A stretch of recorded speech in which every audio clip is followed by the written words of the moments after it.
चूतिया घर सुशांत एक छोटे से गांव में अपने परिवार के साथ रहता था। एक दिन उसे अपने दोस्त से एक पुरानी हवेली के बारे में पता चला, जो कई सालों से बंद पड़ी थी। गांव में सभी लोग उस हवेली से डरते थे, क्योंकि वहां अजीब अजीब आवाजें आती थीं और कई लोग वहां जाने के बाद लौटकर नहीं आए थे। सुशांत का मन उस हवेली को देखने का था। वह अपने दोस्तों के साथ उस हवेली के पास गया। हवेली के बाहर घना अंधेरा था और चारों ओर सन्नाटा पसरा हुआ था। जैसे ही वह अंदर घुसा, एक सर्द हवा का झोंका उनके चेहरे पर पड़ा और कुछ घबराहट सी महसूस हुई। हवेली के अंदर कदम रखते ही सुशांत को एक अजीब सी गंध महसूस हुई। दीवारों पर उकेरी हुई बेतरतीब लकीरें और टूटे फूटे सामानों से हवेली का माहौल और भी डरावना हो गया था। तभी अचानक से एक आवाज आई, तुम यहाँ क्यों आए हो?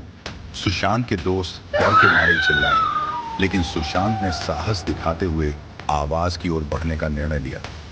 एक कमरे में वो एक पुरानी तस्वीर की ओर बढ़ा, जिसमें एक परिवार की तस्वीर थी। तस्वीर में परिवार के सभी लोग अजीब सी मुस्कान के साथ खड़े थे, लेकिन एक आदमी का चेहरा पूरी तरह से धुंधला था।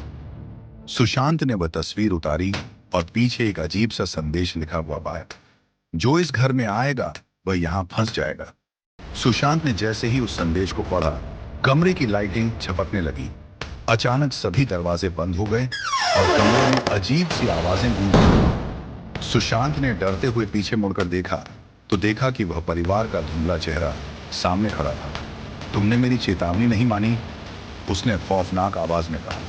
और तभी हवेली में सब कुछ अंधेरे में समा गया। सुशांत और उसके दोस्तों को अगले दिन गांव में न देखा गया।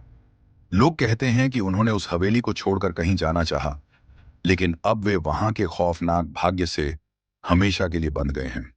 आज भी हवेली में रात के समय गूंजती आवाजें और अजीब सी लाइटें देखी जाती हैं, और कोई भी उस तरफ जाने की हिम्मत नहीं करता।